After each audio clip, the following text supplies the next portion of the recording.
From Mexico to Gaza, and of course, the USAID. This is Trump This Week, and today we discuss.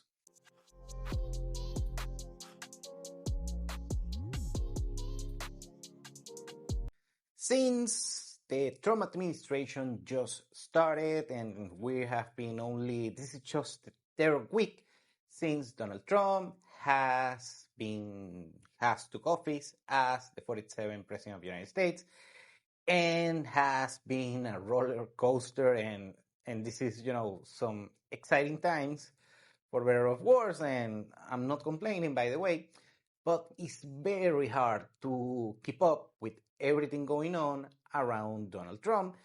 So we decided here that we are going to have this special segment, Trump This Week, every week throughout this administration, and we're going to do it either Friday or Saturday. Usually on this channel, and if you have been follow my other content on past platforms, you know that I usually do this weekend video, relating dating, offshore issues, and also macroeconomics and this thing, that we are going to keep doing those. But let's say, Trump is getting, sexier than discussing about dating worldwide. So now we are going to discuss, each week the top 5, just the top 5 issues regarding Donald Trump that I try to cover on this channel and this platform, but it's hard to keep up. And also I already have to do a couple of updates on each of the previous topics covered before, since Trump got elected. So the top 5 issues just this week regarding Donald Trump. Let's start. So the number one and the biggest issue regarding Donald Trump this week was the issue with Gaza. So let's refresh what happened just this week. On the midst of this week, Donald Trump had the first visit of a foreign leader, a foreign head of state, and on this case was the Israeli Prime Minister Benjamin Netanyahu, aka Bibi. And of course, the US and Israel has this particular close special relationship, and I'm not gonna go further into that. And they discussed several issues regarding national security and the Middle East affairs. Also, Bibi got this particular gift to Donald Trump, this golden pager, reminding of the particular operation by the Mossad when they activated several thousand of these particular pager devices that the Hezbollah group uses in order to communicate on Lebanon. And, well, we know how that happened. It was something remarkable. Also, some innocent people pass away, but let's not get into that. And the biggest topic of discussion on that particular meeting between Trump and Bibi was the discussion of moving the Palestinians from the Gaza Strip. And let's say a little bit about the geographics of Israel and Palestine. That Israel has this particular territory, and Palestine is basically split in two. We have the West Bank managed by the Palestinian Authority. That is kind of prosperous compared to Gaza. And on the Gaza Strip, we have 2 million people, 2 million inhabitants, and this is controlled by the group Hamas that, of course, every now and then has some, let's call, terrorist attacks against Israel. And that's why the situation is very shaky within Israel, and basically the culprits of this issue is Hamas. Now, of course, during the last year and a half, Israel had engaged in war against Hamas, also Hezbollah, and other proxy groups of Iran in the Middle East. Sadly, the result was the this Gaza Strip got very damaged, severely damaged regarding infrastructure, and also several civilians had sadly passed away, around 40,000, something like that. And the infrastructure is, of course, dreadful in Gaza. And of course, that happened because Israel want to rescue this handful of hostages that Hamas took, and they got a first batch of hostages just last year, a little bit less than a year ago, and just recently, since Trump took office, they took another batch, another group of hostages. Sadly, some of them had passed away, and still a cohort of hostages that need to be, rescued.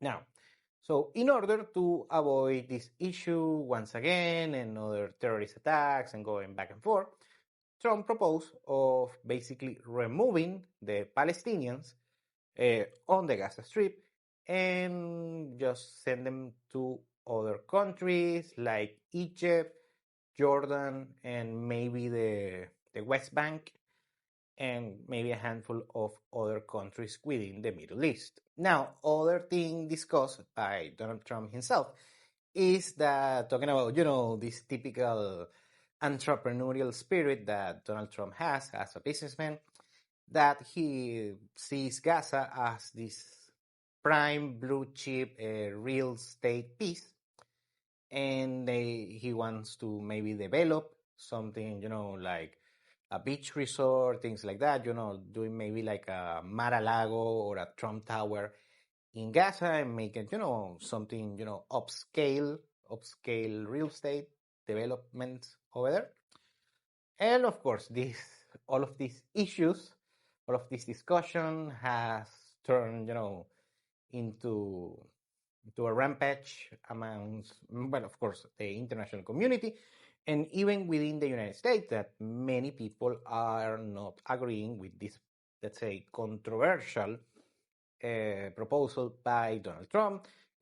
Already governments of Egypt, Jordan, and Saudi Arabia, they declare that they are not playing ball this time, and that also can hinder the Abraham Accords, basically the peace accords between Israel and several countries in the Middle East. And even the foreign relationship minister of Israel said that he hinted, probably, just as a joke, that countries like Norway or Spain and some others in Europe can take Palestinian refugees, since the political position that they have on this particular conflict is pro-Palestine. And of course, the representatives, the foreign representatives of these governments, said that that is not going to happen, that, it's a geopolitical issue right now. And anyway, so I don't see that happening, the full removal of the population of Palestinians within the Gaza Strip. I don't know what's going to happen, but, now on Trump this week, we are going to find out, and if something happens, we're going to watch it here. So the second issue with Trump this week is regarding the trade war between the US with its neighbors, Mexico and Canada. On just this past Saturday, Trump announced that he will impose 25% of tariffs to the products of both Mexico and Canada. And of course, both the Canadian and the Mexican representatives were upset. We already discussed here this on the channel, that first they threatened to impose tariffs of their own to the United States. But then just a couple of days later, they decide to play ball, and basically they will cooperate with border security, of course, both borders of the United States, regarding drug trafficking, migration, especially fentanyl, that's kind of an issue, and the issue with Mexico, the presence of the drug cartels, that apparently Mexico, the Mexican authorities, are going to play a ball regarding the combat of these particular drug cartels, and of course, the armed groups of such drug cartels. Now, Trump said that after that decision, he is going to pause the trade war just for a month. Number 3, we have Marco Rubio. He has a highlight reel of its own. He had this week a particular tour, Latin American tour. Now, apparently the United States wants to play ball and have better relationship with its neighbors in Latin America, and this particular Latin American tour, it was based in Central America, several countries that are close allies of the United States. And starting with Panama, yet again, we already covered this, but we have a couple of updates, of course. And Marco Rubio visited Panama City. He had a lengthy meeting with the Panamanian president, Jose Mulino. He was a little bit tense, and they decided that the presence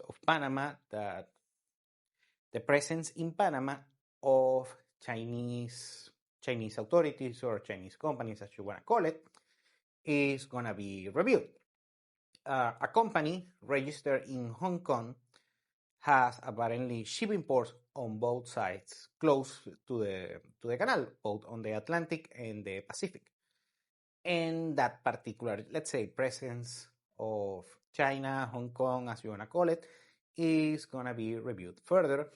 And surprisingly, I was surprised just when I read that news just less than a week ago that Panama was playing ball with China in order to develop the Belt and Road Initiative in Panama since 2017 on a previous administration, and that particular memorandum of understanding with China is not gonna be upheld, and Panama is gonna remove themselves from the Belt and Road Initiative of China. Rubio also mentioned that the military vessels that ship throughout the Panama Canal, Atlantic and Pacific and go back and forth. Well, first he mentioned that the Panama Canal is not going to charge anymore the fees in order for military vessels in order to sail across the canal. However, there was an invoice and a public address from the Panamanians that they did not agree on that. And then Rubio said again that it was kind of an agreement, something like that. So maybe we are going to have some updates on that regard in the next few weeks, few months, whatever may be the case. Now, Rubio was very active in Central America. He also visited El Salvador. He got a meeting with Nayib Bukele, and they got an agreement of receiving migrants, criminal migrants, usually from criminal gangs, that are going to be deported out of the United States. And some of them, the most dangerous ones, are going to be held on the SECOT. SECOT is this particular big facility for imprisoning criminal gang members, very dangerous people, on a very draconian condition. That, of course, I mean, probably Bukele is one of the things that Bukele is famous. So Bukele is playing ball, cooperating with the U.S. authorities. Rubio also visited the Dominican Republic, and he had a particular press conference and had, of course, a meeting with the Dominican president, Luis Abinader, and also got an interesting round of conversations. The Summit of the Americas is going to be late this year in Santo Domingo, in Dominican Republic, and he got some heated conversations with the press over there. And also, of course, remember that Rubio is Cuban American, so he speaks flawless Spanish, and got a couple of views with the journalists, some back and forth.